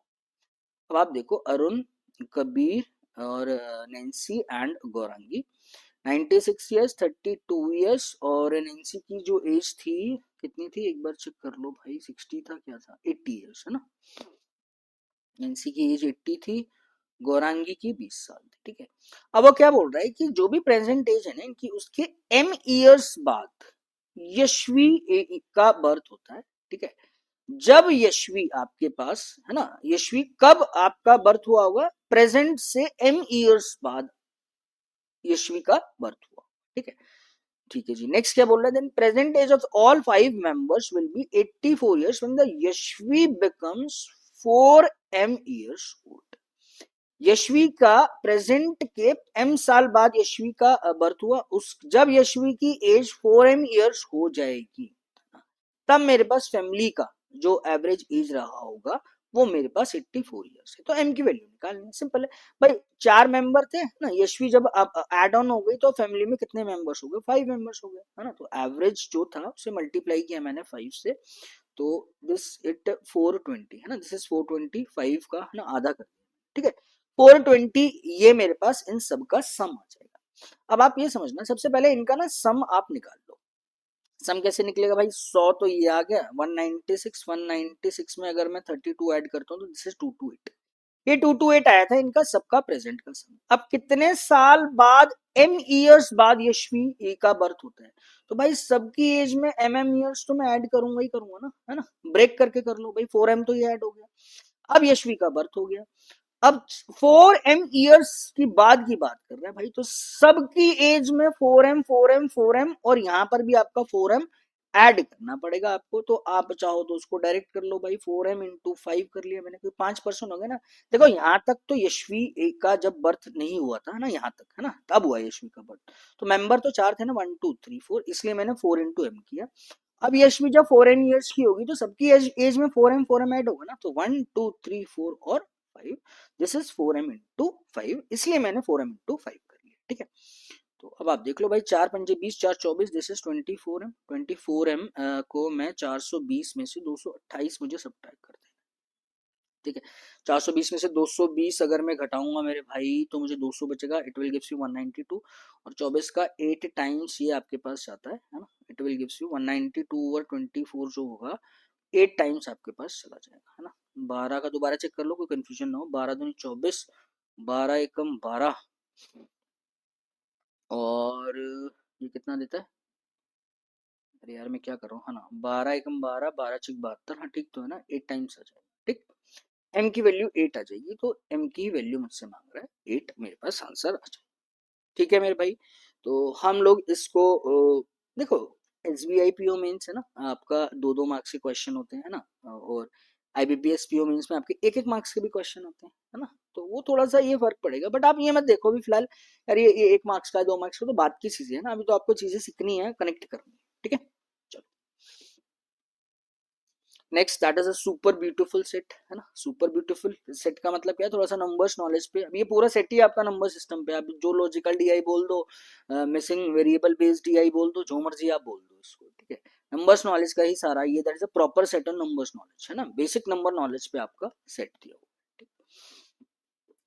चलो तो भाई इसको देख लो क्या बोल रहा है वो, CAT 2025 conducted by I M Ahmedabad due to high level of difficulty, it was considered a low scoring test, ठीक है। The chart given below shows the correct attempts of 5 candidates, Arun, Nancy, Varun and Yashvi in the QA section, ठीक है। ये जो chart denote कर रहा है आपका एक क्वांट सेक्शन में 5 स्टूडेंट्स के क्या डिनोट कर रहा है मेरे भाई, ये इनके क्वांट में करेक्ट अटेम्प्ट्स को डिनोट कर रहा है, करेक्ट वाले, ध्यान रखना, ठीक है जी। अगेन है ना, बाइफर्केशन तो सेम है, देखो total score of obtained in the test is score obtained in Q and score obtained in LR, ठीक है। तो मुझे ये पता चल गया कि भाई जो भी स्टूडेंट जैसे अरुण ने जो भी अटेम्प्ट्स किए होंगे ना, वो आपके क्वांट सेक्शन में या आपका LRD में ये करेक्ट अटेम्प्ट्स के बारे में मुझे इन्फॉर्मेशन दे रहे हैं। Total attempts of the candidate in examination in an exam in the exam are distinct prime numbers less than 25, that is a beautiful information, मतलब यूज बहुत ज्यादा यूजफुल इन्फॉर्मेशन, आप इसको थोड़ा सा ध्यान रखना। देखो टोटल जो भी रहा होगा ना क्वांट में प्लस एलआर में जो भी आपके अटेम्प्ट्स रहेंगे किसी भी स्टूडेंट्स के, है ना, ऑफ अ कैंडिडेट, है ना, ऑफ ऑल, या एक देखो इंग्लिश का आप देख लेंगे ग्रामेटिकली मे बी क्या डिनोट कर रहा है क्या नहीं, है ना। तो the total attempts of a candidate, है ना, कोई भी आप कैंडिडेट लोगे, है ना, ऑफ ऑल कैंडिडेट, उनके 25 से कम अटेम्प्ट आने चाहिए, ये आप थोड़ा सा ध्यान रखेंगे, ठीक है। There were no wrong attempts by any student in either of the section, graph drawn to the exit scale. अब देखो no wrong attempt by any student in either section, है ना, कोई भी अटेम्प्ट रॉन्ग नहीं है, इसका मतलब क्या होगा कि अब कंफ्यूजन नहीं रखनी, जो भी करेक्ट अटेम्प्ट्स रहे होंगे वही इसके क्या होंगे, किसी भी स्टूडेंट के टोटल अटेम्प्ट्स रहे होंगे, है ना, क्योंकि इनकरेक्ट तो मेरे पास है ही नहीं, इनकरेक्ट का वाला पंगा इसने साइड कर दिया। दैट मीन्स है ना, जो भी करेक्ट अटेम्प्ट रहे होंगे वही आपके टोटल अटेम्प्ट में कन्वर्ट हो जाएंगे। ठीक, graph drawn to the exact scale का क्या मतलब है यहाँ पर? Graph drawn to the exact scale का मतलब ये है कि मेरे भाई जैसे कि ना ये मेरे पास है ना, इस ग्राफ में आप देखो कि भाई जेड मेरे पास ज्यादा है, वाई क्यूब मेरे को कम दिया हुआ है ना, ये m+1 क्या है मेरा वाई क्यूब से कम दिया हुआ, तो एक्चुअल में इनकी वैल्यूज भी आपके पास क्या होनी चाहिए, कम होनी चाहिए। ठीक है, इस बात का आप ध्यान रखेंगे कि ग्राफ में जो वैल्यू ज्यादा है वो एक्चुअल में भी ज्यादा मेरे पास दिख रही है। ठीक, अब देखो ये सारी इंफॉर्मेशन आपको यहाँ पर इसने दी हुई है। अब मुझे ये तो पता है ना, अब एक चीज और आप ध्यान रखना कि इसमें ना पूरे में है ना, मतलब कोई भी ऐसा स्टूडेंट नहीं है ना, कोई भी ऐसा नहीं लिखा तो आप प्लीज लिख लेना कि कोई भी ऐसा स्टूडेंट नहीं है ना, जैसे कि कोई भी आप स्टूडेंट ले लो, यशवी ले लो, कुछ भी ले लो, कि ऐसा नहीं है कि उसने क्वांट में या LRDI में ना इसमें 0 0 अटेम्प्ट किया हो, किसी में एक 0 अटेम्प्ट किया हो इसने, या इसमें आपका 0 अटेम्प्ट, मतलब कम से कम एक अटेम्प्ट तो वो आपका यहाँ पर किसी भी सेक्शन में आपका करेंगे है ना। क्वांट में भी मिनिमम एक अटेम्प्ट होना चाहिए और LRDI में भी इनका मिनिमम से मिनिमम एक अटेम्प्ट होना जरूरी है। ठीक है, अगर ये स्टेटमेंट मैं नहीं लिख पाया या ना, या मिसिंग हो गई, तो आप प्लीज लिख लेना कि जो नंबर ऑफ अटेम्प्ट रहे होंगे है ना, एटलीस्ट वन अटेम्प्ट एटलीस्ट, ओह ठीक है यार, एटलीस्ट वन अटेम्प्ट है ना, इन इन ईच सेक्शन रहा हुआ मेरे पास। ठीक है, तो देखो ये तो ग्राफिकल रिप्रेजेंटेशन इसने दे दिया, क्वांट का मुझे पता चल जाएगा भाई जेड है, वाई क्यूब एम, बहुत सारे वेरिएबल्स इसने दिए हुए हैं। ठीक है, अब आप आओ नेक्स्ट है ना, और क्या क्या इसने इन्फॉर्मेशन दी है। Attempt of Nancy and Yashwin Q R differ by 2y दिया हुआ है। ठीक है जी, गैप टू वाई मुझे नहीं पता। For LRDI attempts of Varun are 50% of that of Nancy. Exactly one student attempting a prime number of question in both section. The total attempts of one of the candidate among the, ठीक है, ये बाद की चीजें हैं है ना। देखो केसलेट हुआ है ना, केसलेट है या जो भी डाटा है, मल्टीपल लेयर ऑफ इंफॉर्मेशन है ना, कौन सी यूजफुल है पहले मैं कौन सी उसको कनेक्ट करूंगा, तो वो मेरे पास मैटर करता है। आपका टारगेट जो है वो आपका टारगेट क्या है कि अरुण है ना, कबीर है ना, यशवी, नैन्सी, गौरांगी, जो भी स्टूडेंट है ना, अरुण वरुण जो भी है, इन सब के क्वांट में अटेम्प्ट निकालना है और LRDI में अटेम्प्ट निकालना है, एग्जैक्टली अगर निकल पाएंगे तो। ठीक है, तो अपना ये टारगेट है। आप खुद सोचो सबसे पहले है ना, अब इट मतलब आप थोड़ा सा अगर आप एनालाइज करो यहाँ पर है ना, समझना आप कौन सेक्शन का, देखो मैंने अभी कोई सी भी इंफॉर्मेशन ही नहीं पढ़ी है यार, मेरे को इंफॉर्मेशन ही नहीं पता अभी फिलहाल है ना। आप खुद सोच के देखो, देखो वाई क्यूब दिया हुआ है ना, what is the value of Y cube. अब ये तो है नहीं कि नंबर ऑफ अटेम्प्ट्स मेरे पास पॉइंट में होंगे, वाई क्यूब क्या क्या वैल्यू लिख सकते हो आप, एक लिख सकते हो है ना, एक ले सकते हो भाई, दो ले सकते हो, तीन ले सकते हो। अब आप खुद देखो, अगर y को आप 3 पुट करोगे तो 3 का क्यूब अगर मैं करूंगा तो दिस इज 27, लेकिन टोटल अटेम्प्ट्स तो मेरे पास 25 से कम होने चाहिए, 27 तो मैं बिल्कुल भी नहीं लूंगा ना भाई, टोटल जो नंबर ऑफ अटेम्प्ट्स हैं वो मेरे पास 25 से कम होना चाहिए, तो क्वांट में ही किसी स्टूडेंट के 27 तो होंगे। इसका मतलब क्या होगा, या तो ये एक होगा मेरे पास या मेरे पास दो होगा, दोनों में से एक ही चीज होंगी है ना। मुझे ये पता है कि वरुण का जो स्कोर रहा होगा, जो अटेम्प्ट्स रहे होंगे क्वांट में, वो सबसे कम आपके दिए है ना। ये तो श्योर हो गया कि वाई क्यूब जो है, या तो मेरे पास y की वैल्यू ऑफ 1 पुट करोगे या मेरे पास 2 पुट करोगे, यानी y क्यूब मेरे पास क्या जनरेट देगा, या तो 1 देगा या मेरे को 8 देगा, 27 तो देगा नहीं, दोनों में से एक ही वैल्यू आएगी, या तो 1 आएगी या 8 आएगी है ना। बस पंगा थोड़ा सा ये है ना कि m की वैल्यू आपके पास क्या है। हालांकि देखो आपको यहीं से पता चल रहा है ना, मिनिमम से मिनिमम मेरे पास वरुण की वैल्यू में क्या रखूं यार, क्वांट में उसका मिनिमम से मिनिमम एक अटेम्प्ट तो होगा ही होगा ना, मिनिमम से मिनिमम एक अटेम्प्ट ही होगा। बट आप खुद देखो कि m is a multiple of 3 आपको दिया, इसका मतलब m की मिनिमम से मिनिमम वैल्यू आपको 3 दी हो। मैंने ये क्यों कनेक्ट किया, मैंने अभी ये सारी इन्फॉर्मेशन पढ़ी भी नहीं है, मैं कैसे कनेक्ट करूंगा, क्या कनेक्ट करूंगा, मैंने तो यहाँ देखा भाई सिर्फ, मैंने ये देखा कि वाई क्यूब मुझे दिया, और वाई क्यूब को या तो मैं 1 रख सकता हूँ है ना, क्यूब करके या तो 1 आएगा 8 आएगा, तो this is for very sure कि m की जो मिनिमम से मिनिमम वैल्यू आने वाली है वो 3 आने वाली है भाई, 3 का मल्टीपल है तो 3 ही होगा, तो भाई वाई क्यूब तो आपका कम से कम 3 से तो बड़ा ही होगा ना। तो इसका मतलब कहने का ये है कि एक अटेम्प्ट तो नहीं होगा, इसका मतलब y की जो वैल्यू निकल कर आई वो y की वैल्यू आप 2 पुट करोगे, 2 का क्यूब मुझे क्या देता है, 8 देता है। This is for very sure कि कबीर के जो अटेम्प्ट्स आ गए क्वांट सेक्शन में वो आपके पास 8 होंगे है ना। बहुत मतलब कुछ ऐसा मैंने अभी काम नहीं किया है ना, क्योंकि बहुत ज्यादा लॉजिकल पार्ट किया हो भी है ना। बहुत नॉर्मल सा ये था कि y को अपने को क्या पुट करना था, y की वैल्यू हमने 2 पुट कर दी, और मेरा कबीर का, और कबीर के अटेम्प्ट तो कम से कम मेरे पास निकल कर आ गए, है ना। ये आ गया, मैंने क्वांट में 8 लिख लिया। अब ध्यान रखना y की वैल्यू 2 थी। अब आप आ जाओ, m is a multiple of 3, ये मुझे पता है ना।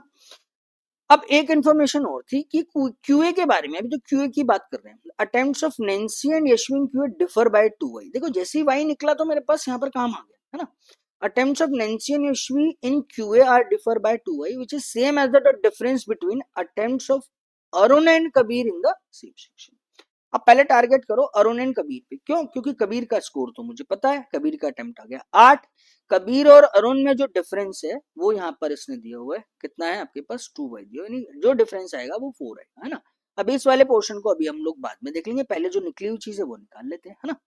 अरुण और कबीर का गैप 4 दिया हुआ है, तो आप निकाल लीजिए भाई। अगर इसका अटेम्प्ट 8 होगा तो ऑब्वियसली अरुण का ज्यादा ही होगा ना, अब तो ग्राफ से पता चल रहा है।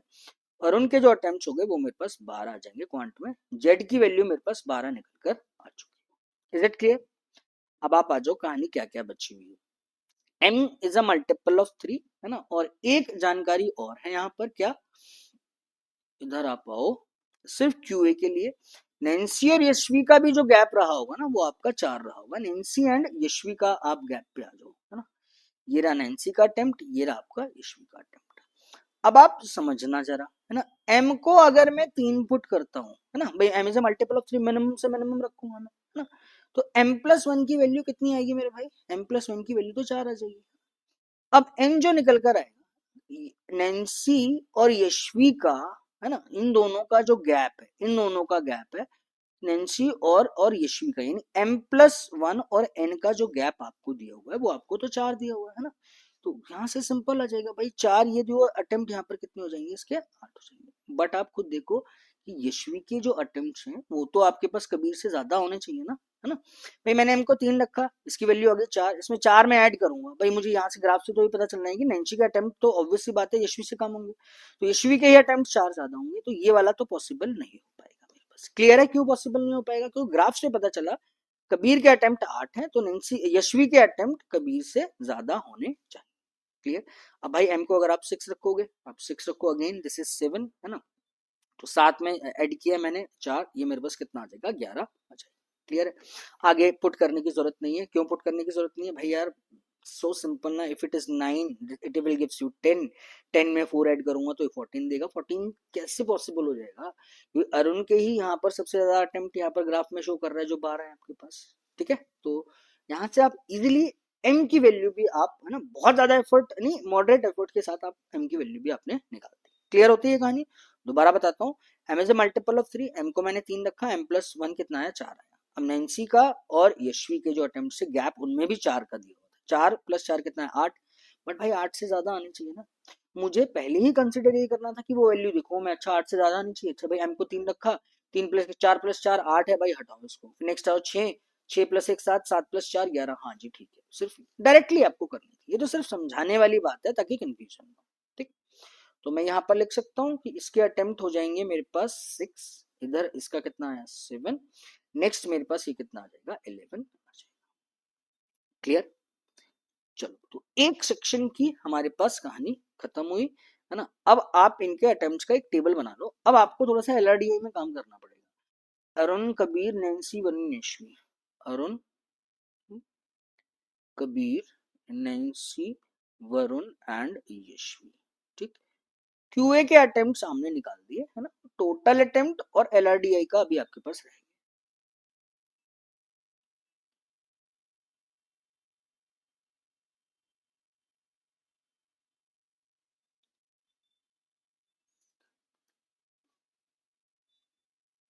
ये आपके पास 12 है, ये 8 था नैन्सी का, आई थिंक 7 6 एंड 11, 7 6 एंड 11 आ जाएगा, ठीक। अब देखो क्यूए का हम लोग निकाल चुके हैं, अब आप एलआरडीएस से रिलेटेड सारी इन्फॉर्मेशन पढ़ोगे, है ना। जो भी जनरल इन्फॉर्मेशन टोटल अटेम्प्ट की दी हो वो ध्यान रखना, 25 से कम होने चाहिए टोटल अटेम्प्ट मेरे पास, ठीक। अब देखो for LRDI the attempts of Varun are 50% as that of Nancy. ठीक है जी। Exactly one candidate attempted a prime number of question in both sections, ठीक है जी, and the total attempt of one of the candidate among the given 6 is 30। आप क्या करो, देखो अब एलआरडीआई के बारे में आपको क्या क्या इंफॉर्मेशन है। सबसे पहले आप ये देखोगे कि जो मेरे को अटेम्प्ट ऑफ वरुण और नैन्सी के जो अटेम्प्ट है ना, वो आपके किस रेशो में दिए हुए हैं, 50% रेशो में आपका दिया हुआ है। आई मीन मैंने ट्वाइस होंगे वरुण का और नैन्सी का। अगर आप देखोगे नैन्सी का 2 और 1 की रेशो में है आपके पास। किसके अटेम्प्ट आपके दिए हुए हैं, एलआरडीआई के। और टोटल अटेम्प्ट सबके प्राइम नंबर आने चाहिए जो 25 से कम होगा, है ना। सेकेंड इंफॉर्मेशन क्या है कि total attempt of one of the candidate among the given 6 is 13। Total attempt किसी एक स्टूडेंट के 13 होंगे, है ना। और एक स्टूडेंट एग्जैक्टली ऐसा होगा जिसने दोनों सेक्शन में prime number of question attempt किए होंगे। तो अगर मैं इस स्टेटमेंट को पहले कंसिडर करता हूं, आप समझो वो कौन सा ऐसा स्टूडेंट होगा जिसने दोनों सेक्शन में prime number of question attempt किए होंगे। तो भाई आप सिर्फ वही तो दो स्टूडेंट लोगे सबसे पहले कि जिसका क्वांट में भी आपका प्राइम नंबर है। तो अगर मैं ये स्टूडेंट कंसिडर करूं कि नैन्सी का अटेम्प्ट 7 है, तो यशवी का अटेम्प्ट कितना आएगा मेरे पास, यहाँ 11 आएगा, है ना। एक चीज मुझे ये ध्यान रखनी है कि इन दोनों में से ही एक वो स्टूडेंट होगा जिनके दोनों सेक्शन में नंबर ऑफ अटेम्प्ट्स होने चाहिए, that should be the prime numbers, है ना। क्योंकि इसके पहले सेक्शन में ही प्राइम है तो ऑब्वियस सी बात है इसके भी दूसरे सेक्शन में प्राइम होना चाहिए।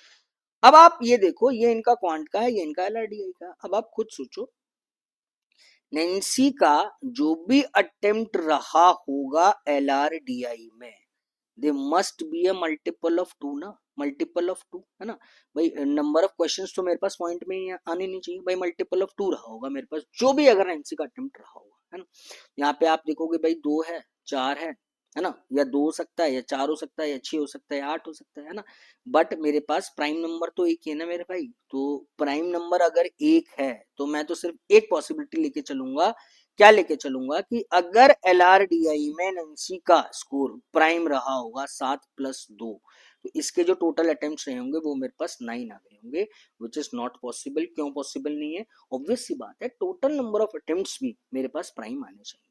इसका मतलब क्या होगा कि नैन्सी वो स्टूडेंट नहीं रही होगी जिसके दोनों सेक्शन में मेरे पास अटेम्प्ट्स रहे होंगे वो प्राइम रहे होंगे। Is it clear to you. इसका मतलब क्या है कि यशवी इज द स्टूडेंट जिसके दोनों सेक्शन में आपके पास प्राइम आपके पास अटेम्प्ट्स रहे हो। इज इट क्लियर, है ना। तो अब आप जैसे मर्जी डील कर सकते हो। अगर आप चाहो तो आप पहले इसको ले लो या पहले आप इस वाले पोर्शन के ले लो। बट मुझे ये तो फिक्स हो गया ना कि भाई नैन्सी जो है वो वाली स्टूडेंट नहीं है जिसके दोनों सेक्शन में आपके पास प्राइम रही, ठीक है।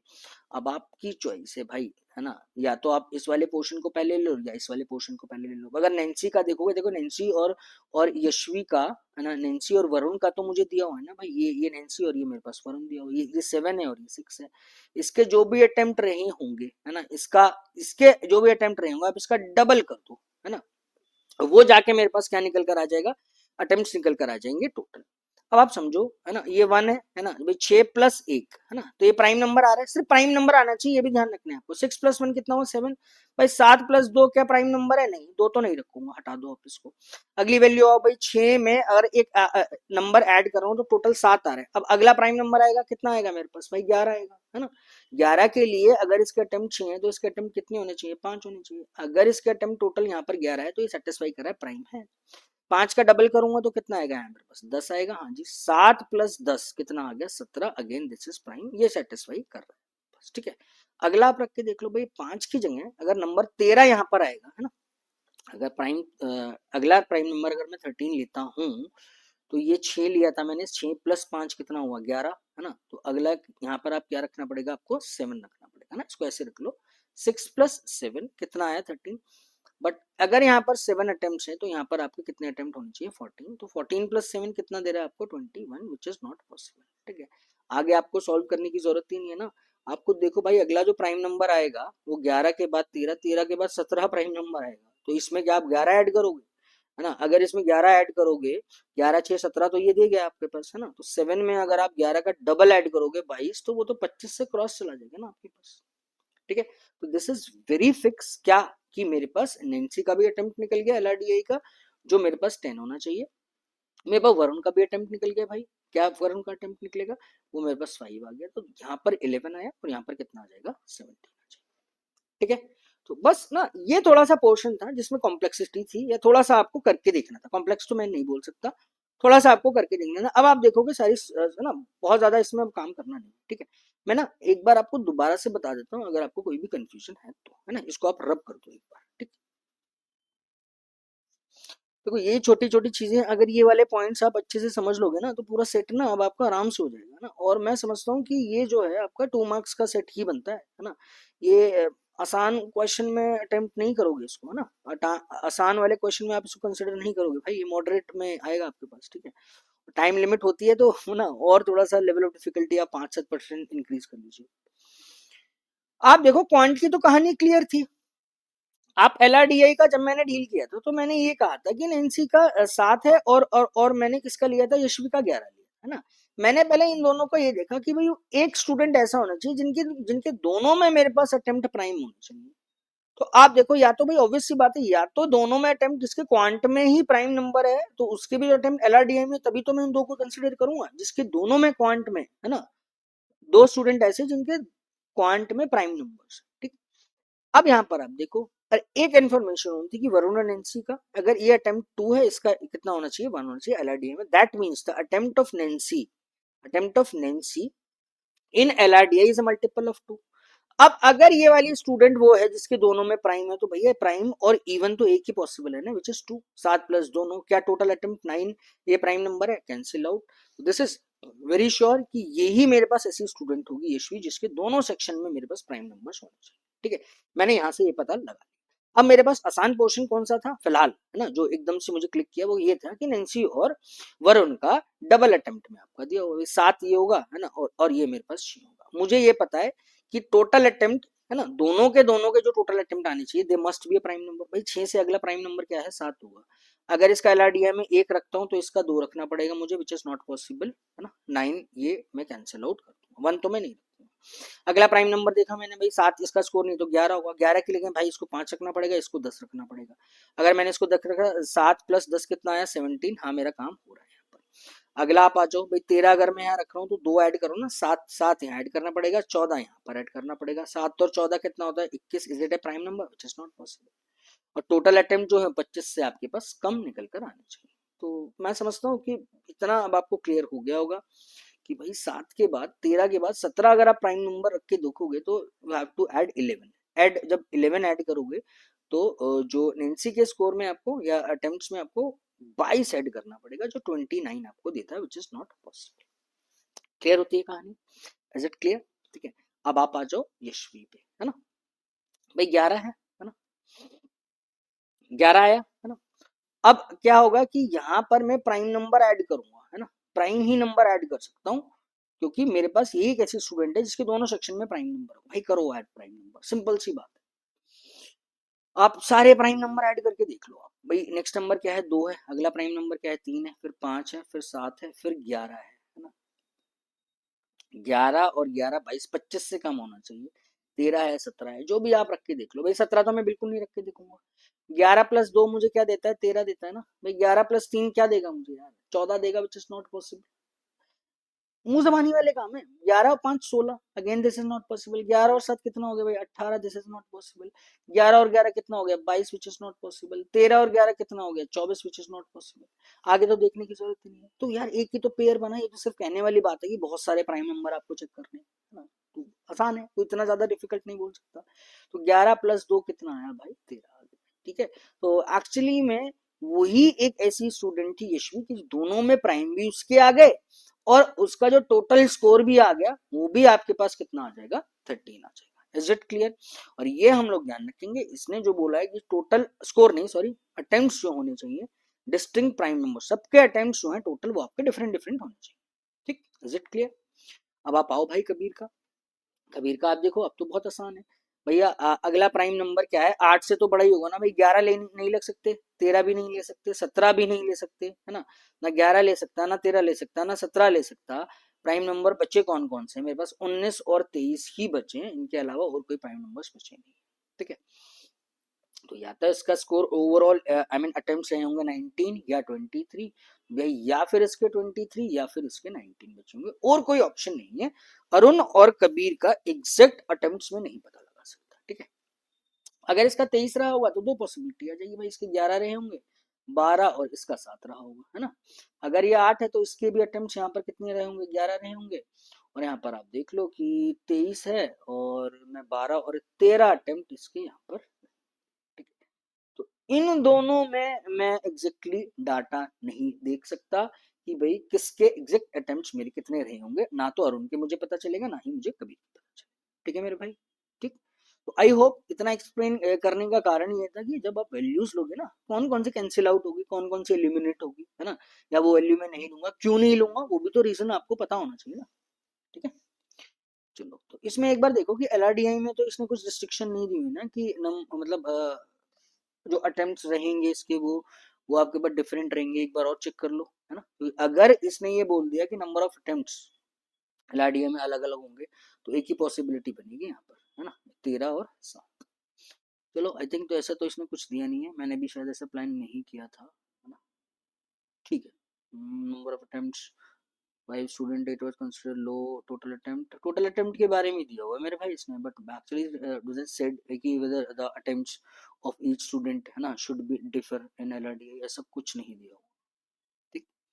चलो जी, तो आई होप ये आपको क्लियर हुआ होगा। क्वेश्चन आप देख लो इसके क्या क्या बनते हैं। If each correct attempt fetched 5 marks in QA and 2 marks in LRDI, find a total score of Nancy in 2024. Nancy का attempt देखो पहले कितने हैं। Nancy का attempt आ रहा है आपके पास 7 and 10, है ना, 7 and 10, ठीक है। टोटल स्कोर, है ना, बस अपने ऑलरेडी इतना मेहनत कर लिया, एग्जैक्ट नंबर्स आप निकाल दीजिए, है ना। 7 into 5 प्लस 2 into 10, तो दिस इज 35 और प्लस 20 कितना हो गया, 55 इज योर करेक्ट आंसर, ठीक है। तो बस ये ध्यान रखना कि जब आप नंबर्स लो, ऐसा ना हो कि नैन्सी का पूछ रहे हैं आप अरुण का ले लो या किसी ऐसे स्टूडेंट का ले लो जल्दबाजी में, ठीक है। चलिए नेक्स्ट आओ। नेक्स्ट आप देख लो, the number of attempts of Arun in LRDI is A. Arun का एलआरडीआई में अटेम्प्ट देख लो, number of attempt of Kabir in same section, in section B, अच्छा in same section is B, okay okay. Arun का अच्छा एक ही वैल्यू है, ठीक है जी। अरुण का एलआरडीआई में चाहिए और मुझे किसका चाहिए, कबीर का एलआरडीआई में ही मुझे चाहिए होगा, ठीक है। एलआरडीआई में आप देखो भाई, एक मिनट रुको यार, मैं कहाँ जा रहा हूँ। Number of times of Arun in LRDI and number of times of Kabir in same section, okay, ठीक है। आप खुद देखोगे, है ना, अगर ये अटेम्प्ट 11 होगा तो यहाँ पर 11 ही होगा, दो वैल्यू आएगी। अगर ये वैल्यू 7 होगी, है ना, इफ दिस वैल्यू इज 7, तो ये 11 तो नहीं होगी ना, दैट मस्ट बी 13, है ना। दोनों को मैं इक्वल नहीं रख सकता, 19 या 23, 23 या 19, तो आप ध्यान रखिए 11 7 या 11 और 13 आएगा, ओके। ए की वैल्यू तो यहाँ पर आएगी 11 7 और बी की वैल्यू कितनी आएगी, 11 या 13, ठीक है। तो भैया 11 तो 11 से बराबर है ना, एक तो ये बराबर है और ये तो मेरे पास क्या आएगा भाई, हमेशा ग्रेटर ही आएगा, तो ऑब्वियस सी बात है ए इज लेस देन और equal to B is your correct answer. I hope ये आपको क्लियर हुआ, ठीक है। 7 का तो पंगा नहीं है ना, और ऑब्वियसली 11 से बड़ी वाली वैल्यू से कंपेयर कर लो, है ना, जो देखिए वो बराबर आ रही है ना, और ये मेरे पास क्या है, ग्रेटर, ठीक। नेक्स्ट आओ, find the total attempts of all 5 students in QA section. तो क्यूए में कितने थे भाई, 12, 8 था, 7, 6 और 11 थे, है ना। लेट मी चेक अगेन, 12, 8, 7, 6, 11, ठीक। टोटल सम मांग रहा है मेरे से, निकाल दीजिए भाई। 12 और 8 कितना हुआ, 20, 20, 20, 20, 7 और 6 13, 13 और 14 कितना होता है, 27 होता है, ठीक है। 7 और 6 13, सॉरी 12 8 20 तो ये हो गया भाई, 7 और 6 13, 13 और प्लस 11, है ना, 24 ये हो गया। 20 प्लस 24 यानी टोटल 44 अटेम्प्ट्स है इनके क्वांटम, ठीक। 44 इज द करेक्ट आंसर। 20 तो ये हुआ, है ना, और 24 मैंने 11 और 6 17, 17 और 7 24, 20 और 24 44, ठीक है मेरे भाई। चलिए नेक्स्ट आ जी, if Arun attempted the highest number of question in CAT 2024, find the difference between the Arun attempts in LRDI and total attempts of Yashvi. अब देखो यहाँ पर डिफर कर गया, भाई अरुण का क्यूए में तो 11 था, और इधर मेरे पास कितना था, इसका 8 था, कबीर का, इन दोनों का ये आई थिंक था कि अगर या तो इसका 19 होगा या 23 होगा, या इसका 23 होगा या 19 होगा, है ना। तो ऑब्वियस है, इसको तो आप हटा दो, इसका तो हाईएस्ट नहीं रहा, क्योंकि दो ही मेरे पास प्राइम नंबर बचे हुए थे। दैट मीन्स कि ये जो भी था कबीर था, इसका तो 19 रहेगा, और इसका मेरे पास 23 आ जाएगा। तो इसका हटाओ, अगर इसका टोटल अटेम्प्ट यहाँ पर LRDI में 11 फिक्स हो गया, है ना, 12 + 11, तो इसका भी अटेम्प्ट यहाँ पर 11 फिक्स हो जाएगा। ठीक। अच्छा, वरुण के यार कबीर के बारे में तो बातें नहीं कर रहा, हटाओ ना इसको कुछ करना नहीं है था एक्चुअली मेरे को कबीर से रिलेटेड। हाईएस्ट अटेम्प्ट इसका 23 था, तो find the difference between Arun's attempt in LRDI। Arun के अटेम्प्ट LRDI में तो आपके पास 11 हो गए, ठीक है। In total attempts of Yashvi, Yashvi के टोटल अटेम्प्ट्स आप देखो, टोटल अटेम्प्ट ऑफ यशवी 13, ठीक है। 11 एंड 13 का गैप एक्चुअली वो मुझसे मांग रहा है। 11 एंड 13 का जो गैप आएगा, this is equal to 2 is your correct answer. I hope आपको ये सेट क्लियर हुआ होगा, ठीक है। तो मैं समझता हूँ कोई कंफ्यूजन नहीं होगा। फिर भी देखो, अगर आपको वीडियो सॉल्यूशन देखने के बाद भी फिर find any kind of difficulty, तो प्लीज आप मुझे कमेंट करिएगा, मैं उसको दोबारा से आपको एक्सप्लेन करने की कोशिश करूँगा, ठीक है। चलो नेक्स्ट आ जाओ, है ना। अगेन आपको बेसिक, है ना, बेसिक क्वेश्चन है आपका, basic definition of quadratic actual definition क्या होती है, रूट्स आप कैसे निकालते हो, उस पर बेस्ड आपका एक सेट दिया हुआ है।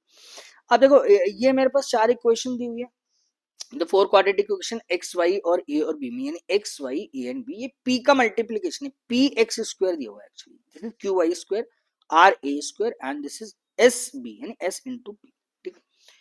All given variables are natural numbers, ठीक है जी। पी क्यू आर एस जो भी है ना, पी क्यू आर और S and T, they all are, है ना, all given variables are natural numbers, ठीक है। Sum of the coefficient of a square a and the value of t is 18, while the root of the equation 4 are natural numbers, q is greater than p plus 1, s is less than 10, root of all given equation are non imaginary, ठीक है जी।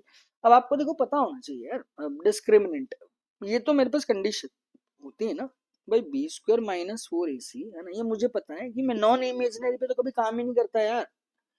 the discriminant should be either it is greater than or equal to 0, है ना। Equal क्या होता है, when the roots are equal, भाई equal तब हो जाएगा डिस्क्रिमिनेंट, है ना, is equal to 0 जब when the roots are real, है ना, और sorry when roots are equal। तो आपके पास सिर्फ एक ही कंडीशन होती है जिसपे आपको काम करना है कि if the roots are real then the discriminant should be greater than or equal to 0, ठीक है। और सेकंड पॉइंट क्या है, sum of the root, product of the, इससे ज्यादा जानकारी या इससे ज्यादा इस्तेमाल मैं किसी भी चीजों का क्वाड्रेटिक में तो मैं नहीं कर सकता, मुझे इन्हीं चीजों पे काम करना पड़ता है। तो आप जल्दी जल्दी आ जाओ, the sum of coefficient of a square, है ना, कोफिशिएंट ऑफ ए स्क्वायर यानी आर, है ना, and the value of coefficient of a यानी 7 and the value of T is 18, ठीक है भाई। तो आर, है ना, कोफिशिएंट ऑफ ए 7 है, plus T is equal to 18 आपको दिया हुआ है। That means R plus T की जो वैल्यू निकल कर आई है वो मेरे पास किसके इक्वल आ जाएगी, दिस इज इक्वल टू 11, ठीक है। अब आप देखो पहली इक्वेशन, अगर आप देखोगे P X square plus 5x plus 6 equal to 0 आपको दिया हुआ है ना। और ना अब आप खुद देखो कि भाई मेरे पास एक तो क्या क्या मैं कर सकता हूँ, सम ऑफ रूट और प्रोडक्ट ऑफ रूट के अलावा एक मैं ये वाली चीज ले सकता हूँ। अगर आप यहाँ पर देखोगे कि भाई मुझे q से q is greater then p plus 1 मुझे दिया हुआ है, अगर p की अगर आप वैल्यू देखोगे, p and q they all are the natural numbers ना। अब आप इधर से देखोगे कि B square minus 4ac should be greater than equal to 0, यानी 5 का स्क्वायर करता हूँ 25, है ना, is greater than equal to 4ac। 4 times of a की वैल्यू कितनी है p इंटू c की वैल्यू कितनी है 6, यानी 25 must be greater than equal to 24p। What is the value of p? p is less than equal to 24 over 25/24। भैया p की जो वैल्यू है ये मेरे पास 1 पॉइंट समथिंग आ रहा है ना, p की वैल्यू 1 पॉइंट समथिंग से लेस होनी चाहिए। So there is only single possibility क्या, कि p की वैल्यू मेरे को 1 के बराबर होनी चाहिए, ठीक है। p की वैल्यू मेरे को 1 के बराबर होनी चाहिए। भाई p की वैल्यू को 0 तो नहीं रख सकता ना मैं। एक तो मोटी मोटी भाषा में आप ये देखो ना कि इसका एक्स स्क्वायर का कोफिशिएंट 0 हो सकता है तो क्वाड्रेटिक ही नहीं रहेगी यार। अगर इसने नहीं दे रखा तो you should very no understood कि p can not be equal to 0, because this is the definition of quadratic. Quadratic कहाँ रह जाएगी, वो उसका तो एक रूट आएगा ना, उस क्वाड्रेटिक के तो 2 रूट होने चाहिए आपके पास, ठीक है। तो अगर p की वैल्यू मैंने 1 रखा, एक ही पॉसिबिलिटी है, there is single possibility that P की वैल्यू मेरे पास 1 आनी चाहिए। ठीक है, बहुत बेसिक की सी एक प्रॉपर्टी से हमने इस क्वेश्चन को सॉल्व कर दिया। पी इक्वल टू 1, अब इसके हाथ क्या रूट निकाल दो भाई, इसमें कोई आपत्ति नहीं है। X square plus 5x plus 6, इसके यार रूट क्या ही होंगे यार, 2 और 3 होगा, माइनस का 2 और माइनस का 3। ठीक है, अगर मैं सेकंड वाली इक्वेशन पे आता हूँ, क्यू है ना, अब इसको थोड़ा सा ना यार स्पेस बनाओ, इसको आप इसको क्या करो, इधर लिखो, है ना। इधर आप देखोगे भाई नेक्स्ट क्या है मेरे पास, Q Y square minus 17y plus 20 equal to 0। भाई इसमें भी तो मैं यही कंडीशन लगाऊंगा ना कि क्यू की जो वैल्यू होनी चाहिए p प्लस 1 से बड़ी होनी चाहिए। यहाँ से मुझे क्या पता चला कि क्यू शुड बी, है ना, अगर p1 मैंने रखा तो क्यू की वैल्यू मेरे पास 2 से बड़ी होनी चाहिए, इतना मुझे यहाँ पर पता है। अगेन यहाँ पर आप एक बी स्क्वायर माइनस 4 इसी आप रख के लिख लो भाई, बी का स्क्वायर कितना हुआ, 17 का स्क्वायर कितना देता है, 289, शुड बी ग्रेटर देन और इक्वल टू 4 टाइम्स ऑफ, है ना, ये coefficient of Y square Q है, this is Q into multiply by 20, है ना। तो what is the value of Q, Q should be less than, समझना 289 ओवर कितना आ रहा है, 4 दूनी 80 आ रहा है मेरे पास भाई। अरे भाई 80 का 4 टाइम्स आप करते हो, है ना, 8 चौक कितना होता है, 320 होता है। तो मुझे ये तो पता है ना क्यू की जो वैल्यू होनी चाहिए वो 4 से तो कम ही होनी चाहिए,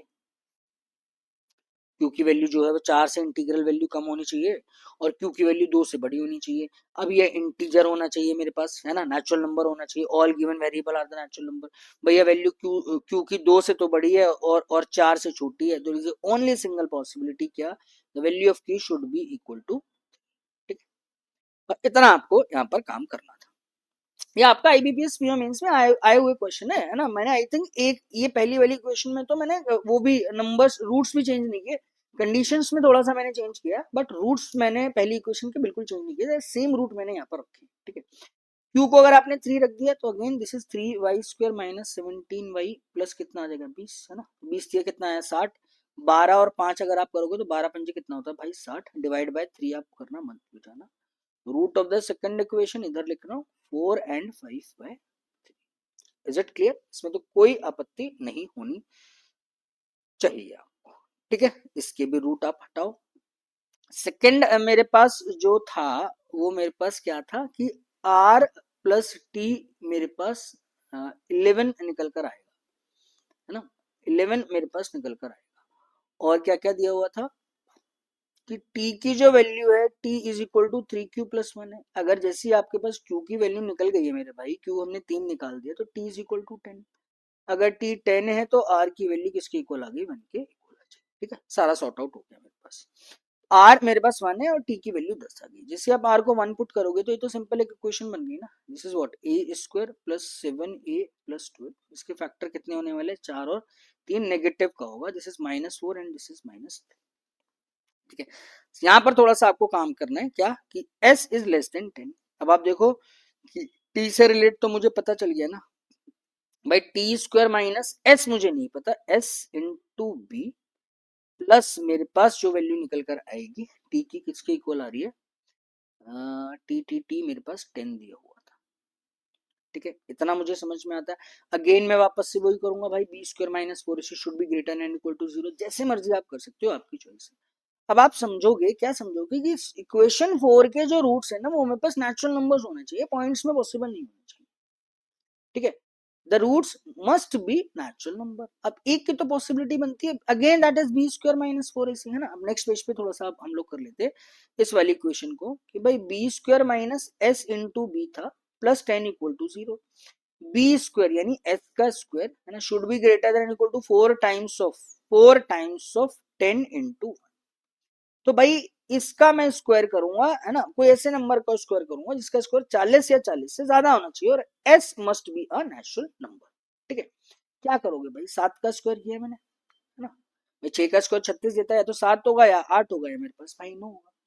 अब आप खुद सोचो, है ना, B square minus 7b plus 10 equal to 0, इसके आप रूट देखोगे तो 5 और 2 आएंगे ना भाई, 5 2 नहीं 10, 5 प्लस 2 7। अगर मैं इसको 8 पुट कर देता हूँ, 8 स्क्वायर माइनस 8b प्लस 10, तो भाई 10 को कैसे कैसे स्प्लिट कर सकते हो आप, यहीं पे ही आपको देखना था यार, 1 और 10 आएगा और उसमें 8 9 और 10, 8 और 9 रखने की जरूरत नहीं थी, प्रोडक्ट ऑफ रूट कितना होता है 1 और 10, नेचुरल नंबर्स होने चाहिए भाई। 10 और 1 क्या आ सकता है, तो 11 आ सकता है। अगला क्या आएगा, 5 और 2 आएगा, और तो स्प्लिट हो नहीं सकता है मेरे पास, है ना। Only single possibility that 5 plus 2 7 आ रहा है, सिंपल। 10 प्लस 1 कितना आ रहा है मेरे पास, 11। ठीक, 11 मैं ले नहीं सकता, ऑब्वियस सी बात है, इसने बोल दिया कि s इज लेस देन 10 आपको दिया हुआ है, तो 10 से छोटा होना चाहिए, खत्म। 11 की पॉसिबिलिटी नहीं बन रही, तो 11 सम ऑफ रूट आ रहा था, तो 11 मैं नहीं लूंगा, because 11 is a 2 digit number. ठीक है, चलो तो भाई इतना छोटी छोटी चीजें ना, एक एक चीज को मैं इसलिए एक्सप्लेन कर रहा हूँ ताकि जब भी आप देखो, जब भी आप कनेक्ट करो, तो आपको समस्या नहीं होनी चाहिए। ठीक है, तो अब मेरे पास इस समस्या का भी समाधान हो गया। क्या, इस वाले इक्वेशन को हटाओ कि t की वैल्यू निकल गई थी, और इस वाली इक्वेशन के रूट्स मेरे पास आ गए थे 5 एंड 2। ठीक है, चलो जी क्वेश्चन आप इसके देख लीजिए। Find the difference between the minimum value of x and maximum value of 5। Minimum value of x का मतलब क्या है, इसका स्मॉलर रूट है ना, x वैल्यू का स्मॉलर रूट। ठीक है, और मैक्सिमम वैल्यू ऑफ 5 y का मतलब y वाली इक्वेशन का लार्जर रूट आपको लेना है। तो x वाली इक्वेशन का स्मॉलर रूट आप देखोगे, स्मॉलर रूट इसमें से -3 है, इन दोनों में से लार्जर रूट कौन सा है, 4 और 5/3 में से 4 दिया हुआ है। ठीक है, 4 और -3 का गैप आपसे एक्चुअली में वो 4 और -3 का गैप 1 मत कर देना, गैप की बात करें, दिस इज 4 माइनस माइनस। ठीक है, दिस इज इक्वल टू 7। ठीक, नेक्स्ट आओ, find the product of the smaller root of equation 2 and larger root of equation 4। Larger root of equation 4 तो अभी देखा है हमने 5, और smaller root of equation 2, smaller root of equation 2 is कितना था, y/5/3 आपको दिया हुआ। ठीक है, तो मल्टीप्लाई कर दो भाई 5 की और 25/3 इज योर करेक्ट आंसर। ठीक है, चलो तो भाई आई होप है ना तीनों के तीनों सेट आपको क्लियर हुआ होंगे। ठीक है, देखो बहुत छोटी छोटी चीज को ना, है ना, बार बार क्या है कि बहुत छोटी छोटी चीज को मैं रख रख के देख रहा हूँ। एक भी एलिमिनेशन अगर मैंने कोई भी वैल्यू अगर की है, या एक भी पॉइंट अगर मैंने कैंसिल आउट किया है कि मैंने क्यों किया है, वो मैं आपको एक है ना बताने की कोशिश की। ठीक है, तो आप इन सारे सेट्स को खुद से ट्राई करना। आई होप, मुझे पता है कि आप लोग इन सेट्स को कर लोगे। वीडियो सॉल्यूशन देखने के बाद भी अगर आपको समस्या आती है, तो आप प्लीज वीडियो पे कमेंट करिएगा मेरे भाई। ठीक है, और आप बताइएगा कि ये सेशन आपके लिए है ना कैसा आपको लगा, आपके लिए यूजफुल है या नहीं है। प्लीज एक बार इस वीडियो को देख के कमेंट करके आप जरूर बताइए। ठीक है, और जो भी टाइमिंग्स होंगी क्लासेस की, है ना, या जो भी आपका ये सीरीज का टाइमिंग्स रहेगा, या जो भी आपकी फ्रिक्वेंसी रहेगी नंबर ऑफ सेशंस की, वो मैं आपको एक आध दिन में सारी चीजें क्लियर कर दूंगा। और सेकंड जो बैच है हमारा, है ना, बेसिक टू एडवांस वाला, है ना, स्क्रैच से हम जहाँ से स्टार्ट करेंगे आपकी कॉन्सेप्ट बिल्डर सीरीज, वो भी मैं कल या परसों से आपकी स्टार्ट कर दूंगा उन स्टूडेंट्स के लिए जो बिल्कुल ही बेसिक से, है ना, स्टार्टिंग से वो चीजों को स्टार्ट करना चाहते हैं। ठीक है मेरे भाई, चलो तो आई होप आपको ये क्लियर हुई होंगी चीजें, है ना, ये आपकी प्रिपरेशन में एड ऑन्स करेंगे, है ना, आई होप, है ना। और आप बताइए उन स्टूडेंट्स को, है ना, जो सीरियसली मेंस की प्रिपरेशन कर रहे हैं मेरे भाई, तो आप प्लीज उनके साथ इन सेशन के बारे में आप उन चैनल के बारे में उनको बताइए, सेशंस के बारे में आप उनको बताइए, उनसे वीडियो आप शेयर करिए। ठीक है, any kind of difficulty in quant and LRDI आप मुझे वीडियो पे कमेंट कर सकते हो, है ना, या फिर आप इस ईमेल आईडी पे मुझे मेल कर सकते हो। ठीक है मेरे भाई, thank you, thanks a lot for watching the video, thank you.